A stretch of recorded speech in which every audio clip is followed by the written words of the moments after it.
Hiya! Welcome! So today we're going to have a look at all the British Film Institute Blu-ray movies that I've picked up over the last couple of months or so. There's 9 to show you here. The first 5, I bought them all from rarewaves.com, or is it .co.uk? I think it's .com, but it doesn't matter. And the last 4 are from eBay. Right, so let's just get cracking on. I think out of all of these, actually the mail opening at the end is the only one that I believe I've seen before, but of course we'll get to that near the end. But to start with the Rare Waves pickups, and I've put these in what I think are chronological order. First we have Bleak Moments, and this is Mike Leigh's first feature film. So Mike Leigh, a very notable and well-respected director and filmmaker here in the United Kingdom. This is from 1971.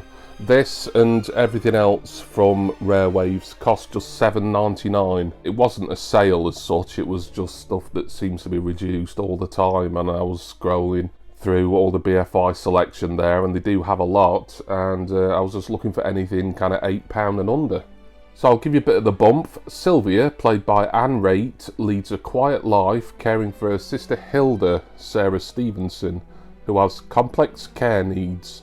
Their lonely suburban existence is accentuated by social awkwardness that detaches them from the community and fuels a life of seclusion and despair. Right, so nice and cheerful Mike Leigh fare there. To be fair to Leigh, he has done slightly more upbeat films. One that I've got in particular is Life is Sweet, which does have its kind of darker moments in it, but is generally more of a light-hearted thing. But one of my very favourite films of all time is Mike Leigh's Naked, and that is kind of relentlessly doomy, as those of you who've seen that will attest to. 111 minutes, of course, it being the early 70s, it's in colour. I say of course, I mean some of your more arty films wouldn't be in colour necessarily, but that is Bleak Moments. As I say, all of these from Rare Waves, $7.99, including this one here from 1972, The Other Side of the Underneath. So this is a film by Jane Arden, who also appears in this. I did get a film that had Jane Arden in it. I think it was, I'm just looking at my BFI wall here, Separation, which was a Jack Bond direction. But she actually directs this herself. It is 106 minutes, it's a dual format edition, new and sealed as they all are from Rare Waves today. This violent and powerful film looks into the mind of a young woman labelled schizophrenic and finds not madness, but tortured sexual guilt created by the taboos of society. So it's another very upbeat thing, he said sarcastically. Plenty of extras, of course, as those of you who have watched any or all of these BFI videos that I've done, you know that there's tons of extras on here. Some probably better than others. I kind of pick and choose which ones I want to watch, really. Presumably there's a booklet in there. As we've got some pre-owned stuff coming later, I will show you some actual discs and booklets, no doubt. But that is The Other Side of the Underneath. Now we move on to the 1980s, 1981 to be precise, and Dance Craze. I've been wanting to see this film for ages. Ever since I did a live stream, oh god, what was that, 2 years ago, maybe a bit more, featuring Nick's Vinyl Butty, a friend of mine in the vinyl community here on YouTube, who's a massive two-tone and ska authority, and he came onto my channel to discuss sort of the history of two-tone and the origins and his recommended acts and singles and albums, etc. It was a great time. And I know this film's been available on YouTube and presumably still is. I never got around to seeing it, but I always hoped that perhaps I'd pick up a physical copy one day, and I was able to get it for $7.99, brand new and sealed. The Dance Craze film, shot throughout 1980 and released in cinemas the following year, captures the cultural phenomenon that was the two-tone movement and represents an important social document of the times. Directed by Joe Massett and filmed by BAFTA award-winning cinematographer Joe Dunton, it showcases the very best of the British ska phenomenon, with live performances from the Specials, Madness, The Selector, The Beat, Bad Manners and The Body Snatchers. I mean, really, the only group out of all those who I'm very familiar with is Madness, because I'm a big fan. I've heard of all the rest of them, and will have heard certain songs, certainly from the Specials, The Beat, and Bad Manners. But yeah, documentary, and I do love my documentaries. It's going to be a good exposure to more two-tone and British ska music, this. And for $7.99, there again, it is a dual format edition. What a bargain, really, for dance craze. Penultimate pickup from Rare Waves is one that feels quite light, so I'm guessing this was a reissue that they didn't include the booklet with, which is fine. I've said it in previous videos. It's nice to get the booklet because there's always a lot of good essays and information in. But, you know, this was cheap. $7.99 for the Ken Russell film Gothic. This was from 1987 at 88 minutes long. And it reads, as a wild storm rages over Lord Byron's literary house party, the poet suggests that his famous guests concoct a ghost story. After deciding a séance would liven up the evening, they soon conjure up their deepest fears and are plunged into a surreal horror. Wow. I think this is my first Ken Russell film in my collection, and I'm doubting myself now, thinking that I might have got something of his before. But I know a lot of his work has come out on the BFI imprint. Who were some of the people who are in this? Gabriel Byrne, Julian Sands, who passed away from, it was a mountaineering accident, wasn't it, a couple of years or so back. Natasha Richardson, another actor who died way too young, back in, I think that was the late 2000s. Timothy Spall, also in this. Yeah, it's gonna be kind of very erotic, I suppose, depending on your exact definition of that term. It was $7.99. I'm taking a punt. I'm taking a punt on all these, really. Dance Craze is something that I would have bought regardless. That would have been like my first pick, because I had threatened to watch that for at least the last 2 or so years. But Gothic, $7.99. I'll always give it a go when it's that cheap. And last one from Rare Waves is Hilary and Jackie. So this stars Emily Watson and Rachel Griffiths, and it's a biopic, this, from 1998, 120 minutes, and it tells the story of Jacqueline Dupre, a brilliant cellist, and her complex bond with her sister Hilary. Jacqueline's played by Emily Watson and Hilary Rachel Griffiths. As children, they share a joyful world of music, with Hilary initially the star, but Jackie's talent soon eclipses everything, propelling her to international fame. As Jackie tours the world, the sisters' relationship is tested. Okay, there again, not seen it, don't know if I'll love it, like it, think it's okay, or dislike it. I won't hate it, because I don't think there's anything in my BFI collection that I've absolutely loathed. There's some that I thought wasn't very good, but, you know, it's the gamble you take, innit? So there we go, that was the 5 from Rare Waves that I bought, and also, I've got 4 eBay pickups to show you. The first 3, they're all pre-owned, but I believe the mail opening to do at the end is something that's new and sealed, and I won it on an auction. First, I'll show you A Kid for 2 Farthings, produced and directed by Carol Reed.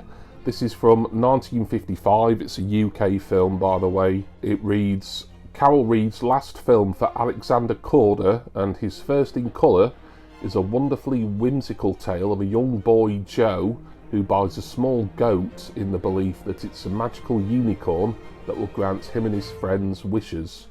Meanwhile, romance blooms between beautiful Sonia, played by Diana Dawes. Of course, she's very iconic in a certain period of British film, and to a lesser extent television, in the, I would say, 50s to 70s really.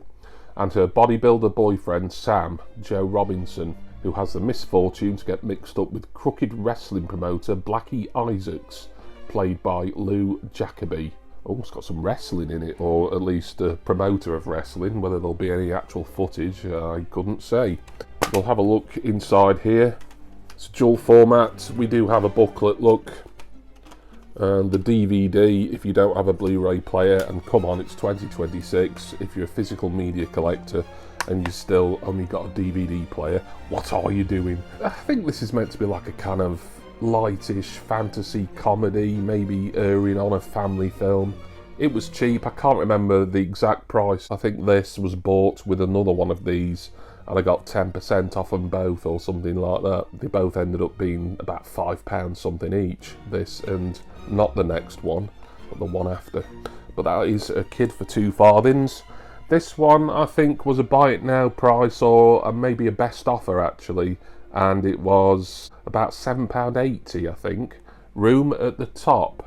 UK film from 1959 in black and white, as A Kid for Two Farthings presumably is. No, that's colour that actually. So black and white here, but later on in the 50s. And it reads, in 50s industrial Yorkshire, social climber Joe Lampton, Lawrence Harvey, woos the boss's daughter as he sets out to reach the top of his profession. But when his working class background hampers his efforts, Joe seeks solace with the unhappily married Alice, played by Simone Signoret, an affair that will have dire consequences. So this is a kitchen sink drama. It's the first one of those I've bought for a while. I've got quite a few. I seem to get those quite early on, sort of early on, in my BFI collecting tenure. You know, things like Saturday Night and Sunday Morning, Look Back in Anger, A Taste of Honey, of course, Loneliness of the Long Distance Runner. So it's been a while since I've seen any in that kind of late 50s, early 60s kitchen sink realism sort of subgenre. And this one, I believe, is very highly rated among fans of those. So I'm looking forward to it. Room at the Top. This was the other one that I think I bought alongside A Kid for Two Farthings from the one seller, and then there was a coupon that got added automatically, which meant I saved 10% off the order, I think. And it is Jubilee, directed by Derek Jarman. This is from 1978, an 18 certificate, as I think a few of these films have been, and it's 106 minutes long.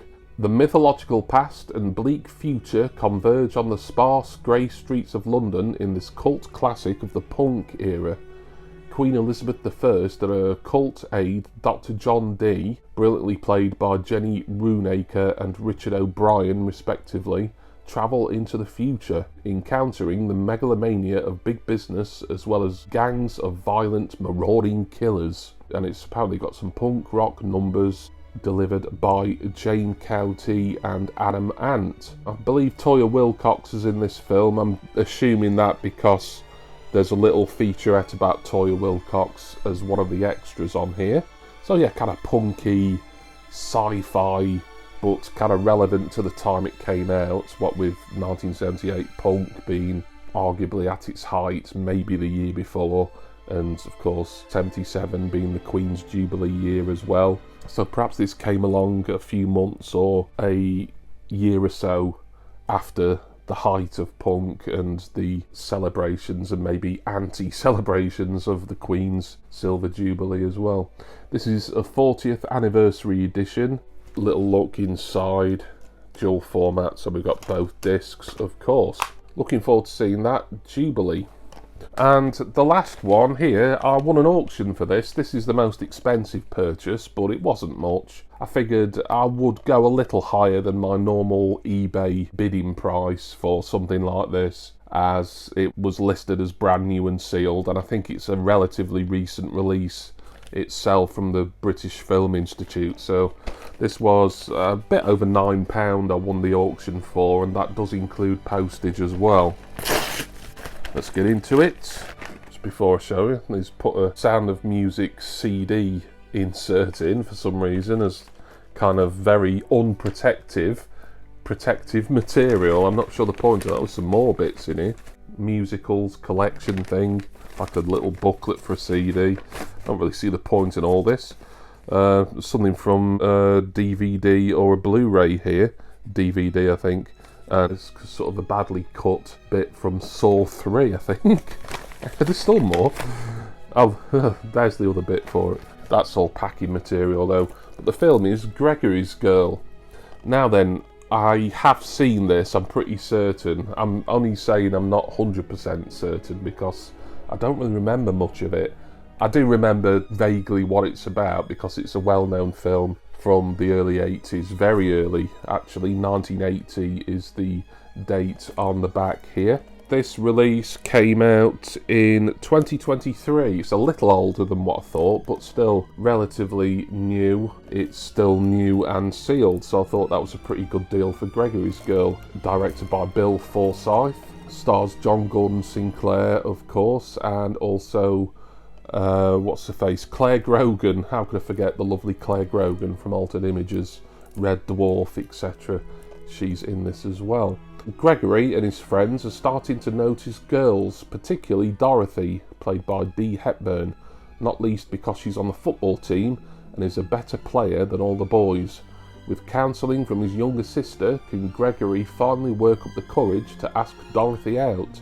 And then it goes on to say it was a huge breakout hit on its original release. It was nominated for 4 BAFTAs and it won the one for Best Original Screenplay. I do have some more Bill Forsyth in my collection, I'm fairly certain of that. I just don't want to sit here kind of scanning my BFI wall to try and tell you exactly what. I think it might be at least one of the flip side range actually.